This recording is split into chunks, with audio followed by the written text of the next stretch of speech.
I never imagined my neighborhood drama would go this far.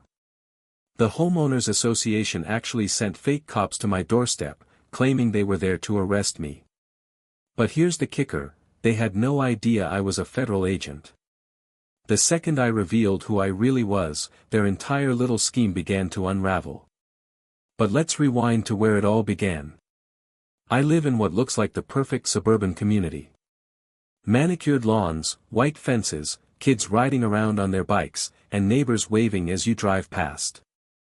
On the outside, it's a picture-perfect life. But behind that shiny image hides a storm. And at the center of it all is our HOA president, let's call her Linda. Linda is exactly the type of person you're already picturing. Early 50s, oversized sunglasses no matter the weather, and that ever-present clipboard glued to her hand.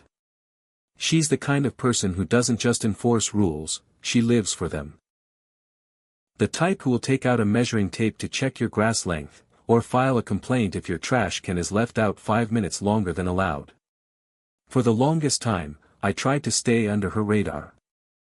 I paid my dues, minded my own business, and kept quiet. But that wasn't enough. Eventually, Linda came after me. It started the day I parked my federal-issued black SUV right in front of my house. Now, if you've ever seen one of these vehicles, you know they don't stand out much, they look like ordinary black trucks. But mine was spotless, with government plates on display. The very next day, I found a letter taped to my door.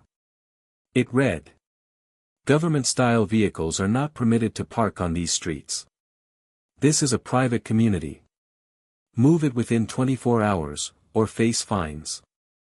Signed, HOA President Linda. I couldn't help but laugh. Government-style vehicles? Really? What does that even mean? I knew I had every legal right to park there, so I brushed it off.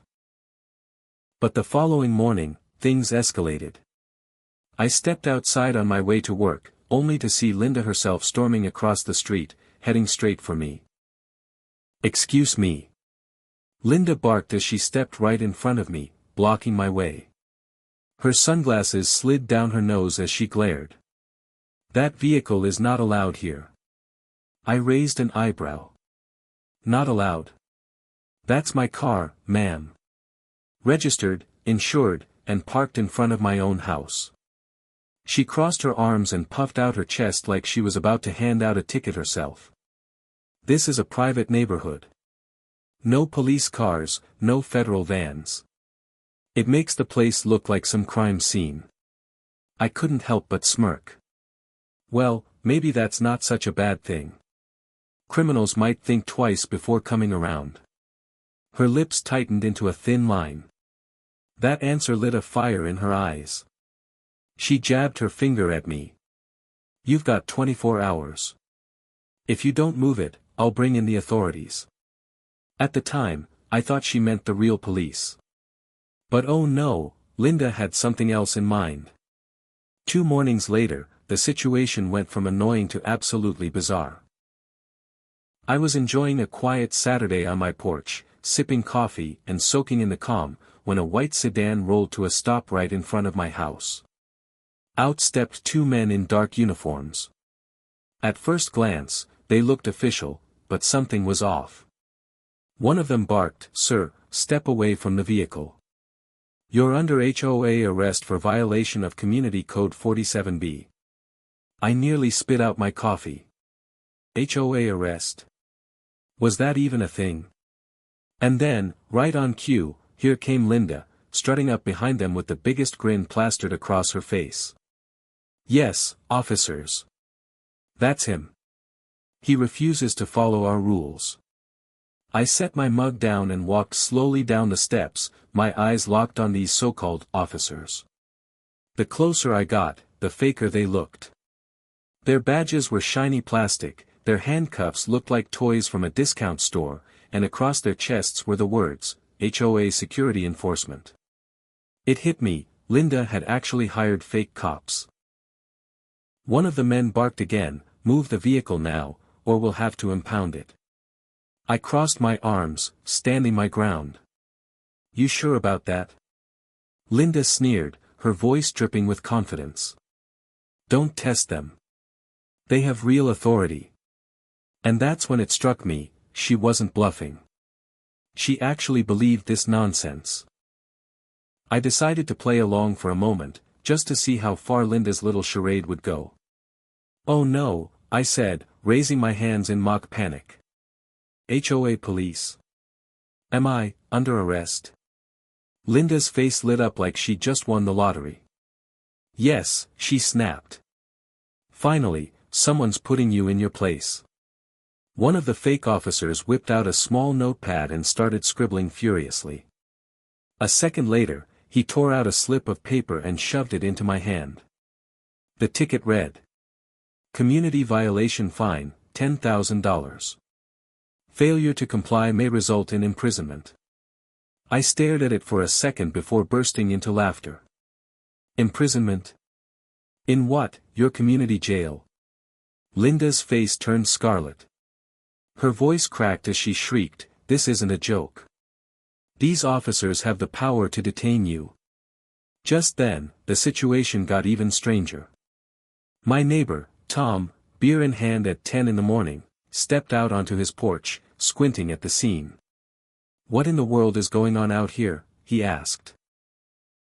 Linda whipped around dramatically, like she was the director of a play. Don't worry, Tom. The HOA police are handling this criminal. Tom tilted his head, then squinted harder at the two men. HOA police. Lady, those guys look like mall cops. That clearly stung. One of the fake officers barked back, Sir, step away or you'll be charged with obstruction of justice. I couldn't hold back any longer. Slowly, I reached into my pocket, pulled out my real badge, and flipped it open for everyone to see. Actually, I said, keeping my voice calm but firm, I'm a federal agent. FBI. And impersonating law enforcement is a serious federal offense. The color drained from both of their faces instantly. Linda blinked rapidly, like someone had just smacked her with reality. What? No, that can't be. They're official. I hired them through the HOA budget. I shook my head slowly. Linda, you've just committed fraud. You used HOA money to hire fake police and tried to enforce fake laws. Do you have any idea how illegal that is? The two imposters started stumbling backward, their confidence gone. One muttered nervously, We didn't know, we were just hired for security. She told us it was fine. I locked eyes with Linda. You've got two choices. Step back quietly, or explain all of this to a federal judge. I looked Linda dead in the eye and said, So tell me, why did you think you could create your own private police force? For the first time since I'd known her, Linda had no words. She stood frozen, her hands trembling, her sunglasses sliding down her nose as the weight of reality hit her. I turned to the fake officers. Drop the costumes and walk away, before I add impersonating a federal agent to the charges. They didn't need to be told twice. They bolted to their car, peeled out of the neighborhood, and vanished. Linda, though. She still tried to bluff. You can't scare me. I'll call the real police. Great idea, I said calmly, pulling out my phone. Let's call them together. Her eyes widened. Wait. No, there's no need for that. But it was already too late. When the actual police arrived, Linda tried to spin her story, claiming she was just protecting the neighborhood. But the officers weren't buying it. One of them shook his head. Ma'am, hiring people to pretend to be law enforcement is a serious crime. You're coming with us. And let me tell you, the look on Linda's face as they guided her into the back of that cruiser. That was pure satisfaction. Later that week, the HOA called an emergency meeting. Linda was removed as president, slapped with heavy fines, and within a month, she packed up and moved out of the neighborhood entirely. As for me, I still park my black SUV right in front of my house every single day. And the new HOA president? Let's just say, they don't so much as glance at my driveway. Everyone learned a lesson: when you play fake cop games, you'll always lose when the real badge shows up. So, what about you?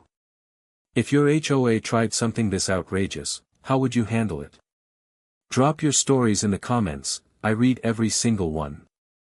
And if you enjoyed this tale of HOA madness, make sure to hit subscribe, because trust me, the next story is even crazier.